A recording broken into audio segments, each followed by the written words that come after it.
All right, so we're out here with Chris Steele. Last week you came away with an interception out there in Notre Dame, and you're out here standing by yourself, kind of ignored.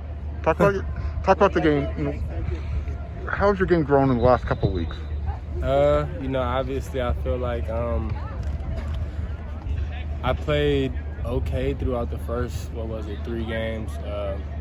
Honestly had probably 4 to 5 just bad plays this season, but I feel like those plays have kind of defined my play to a lot of people. So, I've just been trying to stay consistent in my play, stay consistent with my eyes and my feet and my technique, and, just get my hands on some balls. Feel like this past Notre Dame game was a really good example of, the true player I am and how I, really like to play football.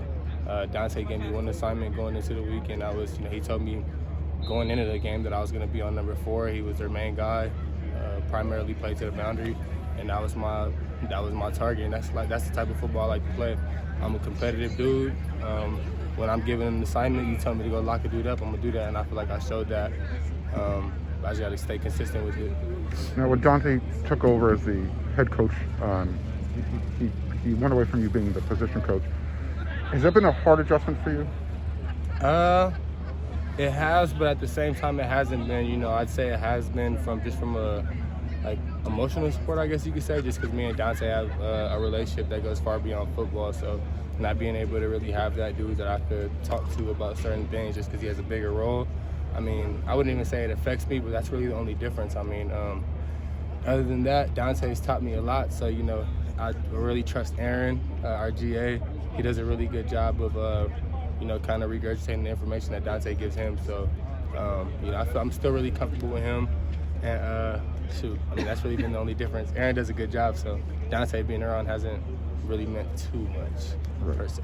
And then with accountability, has there been a different message that he's been trying to convey to you as well? Oh, yeah, definitely. And I'd say accountability in all aspects of the game, from penalties to just staying in your gap, knowing your assignment, doing what you're told to do, and just kind of, I feel like that's also helped me in a way, just taking a lot of the mental pressure that I've kind of carried a lot of the past games. But yeah. Have you found this season to be a little bit of a humbling season?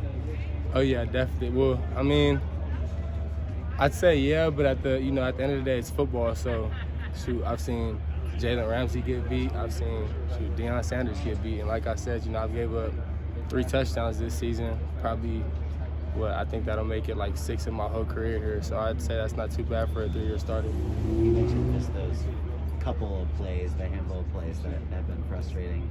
Is that, obviously, like you said, some people have honed in on that, but do those stick with you? Is that something where for a while you had to kind of put those out of your mind too, or is that something where you felt like it really is just a couple plays?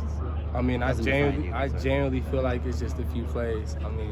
I had two broken assignment plays and just bad eyes on another touchdown. I had an opportunity to make a play on that ball against Oregon State, and I didn't. But at the end of the day, the pass is the pass, and I kind of just, like I said, it's football. Everybody gets beat, especially at the position I play. So just having that next play mentality is huge for me. But like I said, I feel like a lot of people have let those few plays define my season here so far. So I just want to be able to get my hands on a few more balls to erase those plays. Like you said, on each of those plays, it's not like you got dusted or there was a lot of separation. You've been in phase at the end of the play on most of those catches, and it's just been a matter of getting to the spot and finishing getting the ball right in the last second or two. Exactly. And you obviously were able to do that against Notre Dame, breaking out the pass and picking one up. So do you feel like there was something specifically you were able to work on? Oh yeah, definitely. That part of your game? Definitely, man. We had 2 weeks to prepare for Notre Dame, so it kind of gave me an extra week to give an extra emphasis on just being mentally prepared for the most part, not really trying to force too much plays and everything. So I feel like that's definitely been my main focus point, just kind of just playing free and playing how I used to play, how I'm used to playing. Just not really thinking too much and just being a football player and letting the plays come. Yeah, you seem to like that when the ball's coming in to kind of locate it without turning back for it and to break it up that way. Is that something that you've kind of tried to think about changing and trying to look for the ball earlier, or are you confident in playing that way with reacting to the ball in the hands of the receiver?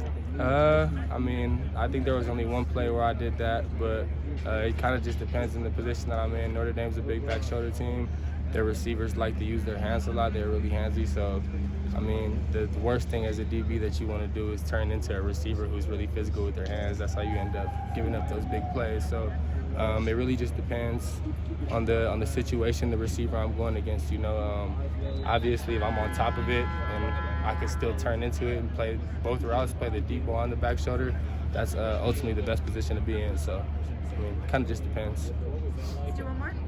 What's been your perspective, obviously different position, but how Corey Foreman's progressed through 7 games? I think Corey's definitely getting to where he needs to be.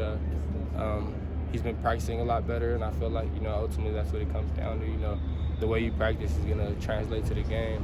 And, you know, Corey's been putting in a lot of work to get to where he's obviously at now. He's been making a few more plays. I can tell he's getting a lot more comfortable. So definitely excited about his progression, his growth. I feel like he's going to have I have a pretty good feeling about these next few games for him and a few of the other young dudes. And, you know, he's going to be a monster for sure. That kid could go. Thank you, Chris. No problem. Appreciate you guys.